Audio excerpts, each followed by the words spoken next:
Welcome back to another video, guys, and this one starting off a little different. I'm actually starting it from the end for me because the intro I filmed was for something completely different from what this ended up being. Pretty much everything went wrong, and this has kind of been about a 3-week ordeal for me of actually working on the boat, trying to get the overheating issue fixed.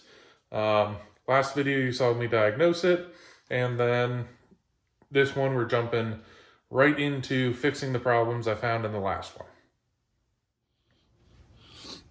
Alright, welcome back, and here is the fix to that coolant overheating problem I had. Like I said, last video when I pressure tested everything, I knew this pipe sits right across the bottom of the head under the intake, and it was leaking from here. Clearly, this is gross, disgusting. It's all plastic, so it gets hot and overheated, and then it just becomes brittle. And who knows if this has ever been replaced. It's got a BMW logo on it, so I mean, there's no telling if it was replaced at all or not.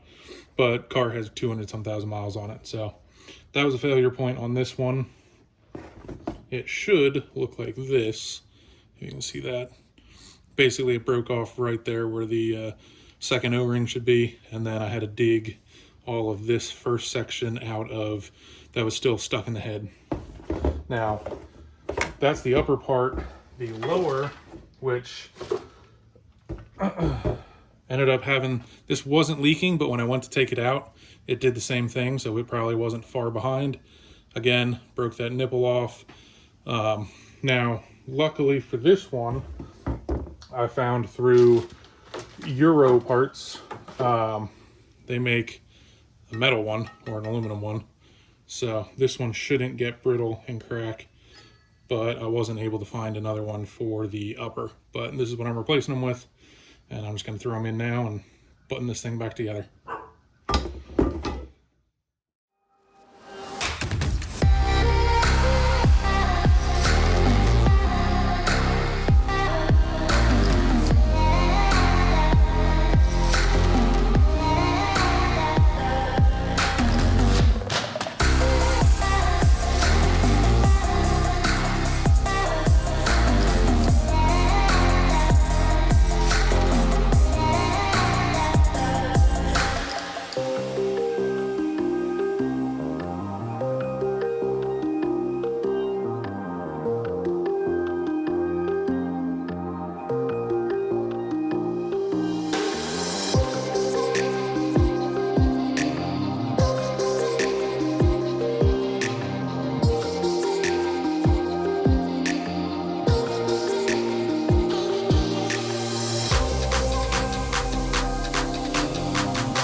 All right, I'm gonna take this thing out for a drive.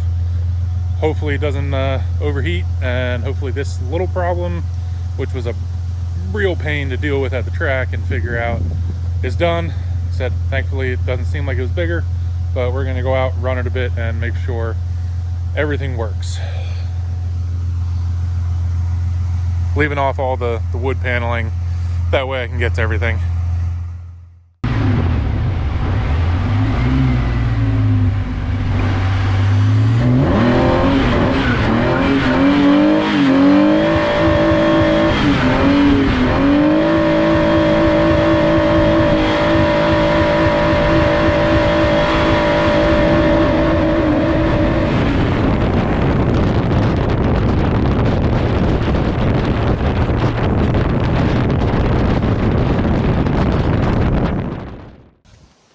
If that wasn't a good enough test, I don't know what is, because that was probably a minute and a half of 5,000 RPM, just cruising at like 35 mile an hour, straight into some limiter donuts, and then another minute and a half of 5,000 RPM. So it was a constant. It had to have been more pressure than that thing sees on track in a lap, because laps are like, I think, 30 seconds.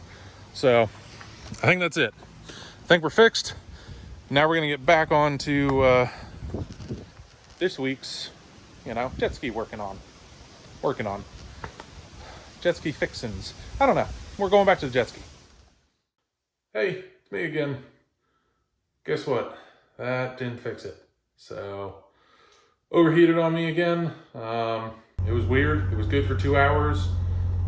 Let it sit, got back in it, went to drive it, overheated immediately. So, at this point, I'm running out of ideas. I've tried a whole bunch of things, can't figure it out. So,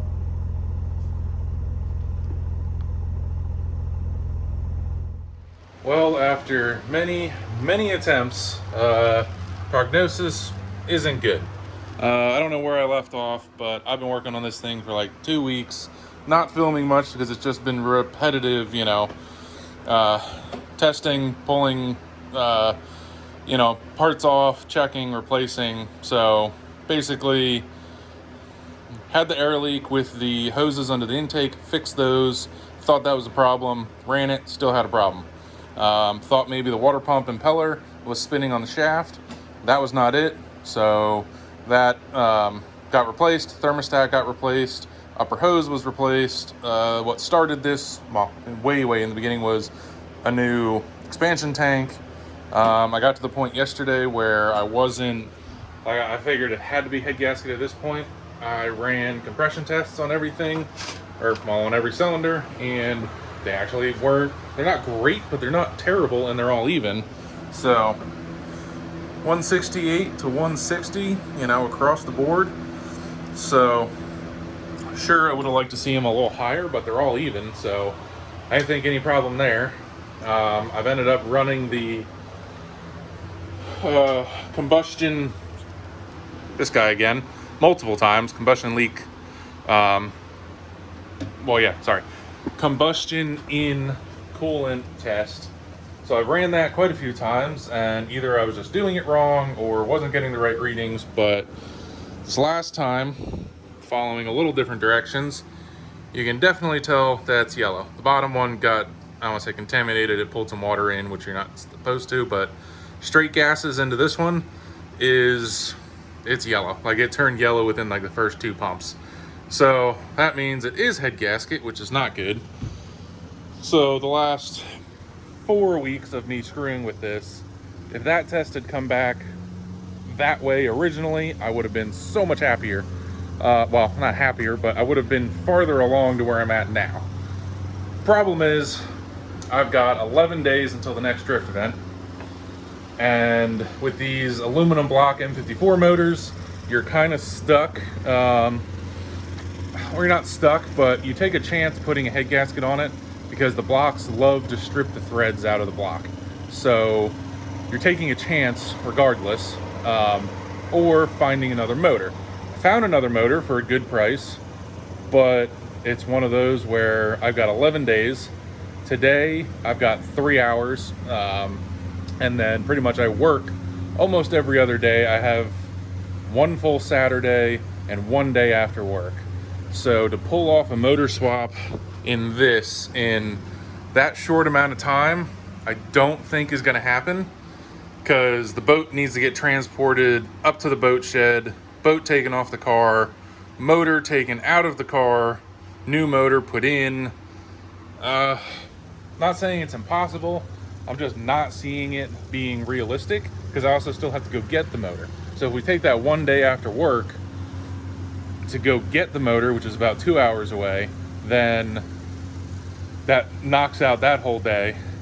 I then have basically one Saturday to get the boat up there, do the whole motor swap, get it back together, and maybe a few hours on another day, here and there to work on it. So I'm not super confident in getting that done. So we're going the step I don't really want to, but I've heard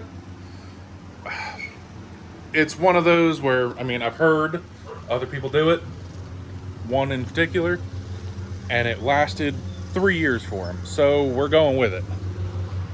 And we're going Blue Devil head gasket sealer in a bottle. I'm not thrilled about this, but if I want to make the next event, I think this is my only option if it works. If it works, fantastic. I'm still going to go pick up that other motor. Like I said, this is a 3-liter motor, so they're not as common. But that's my plan. I don't like it, but that's what we're going with. Well, after all of that, stuck on the side of the road, overheating again. I really thought I had it this time. Thought the Blue Devil would be enough to get me through, and nothing. Kind of feels like my luck at this point, because the gauge is, well, it's sitting at 126 degrees Celsius, which is 250 something, 250, 260.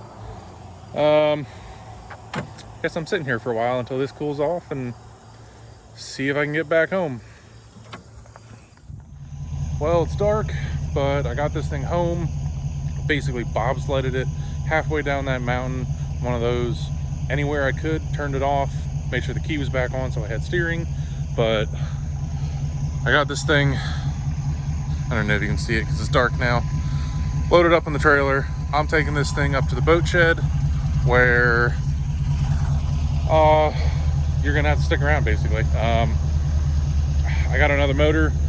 I don't even know how many days I have, but I basically work every single day except for Saturday. I have to go pick up the motor, which is 2 hours away, so 4-hour round trip. Grab the motor, take the boat off the car, pull the motor from the car, put the new motor in, put the boat back on. I got probably pick up the motor Friday night, try to do that Saturday, finish up Sunday morning, because then I have to go to work for the rest of Sunday, and then I work the rest of the week, both jobs, so I have absolutely no time on, next week. And we have the Evergreen 3-day next week starting on Friday, so pretty much I have a day and a morning. That's it. So let's see if we can make this happen. Stick around. This is your captain out.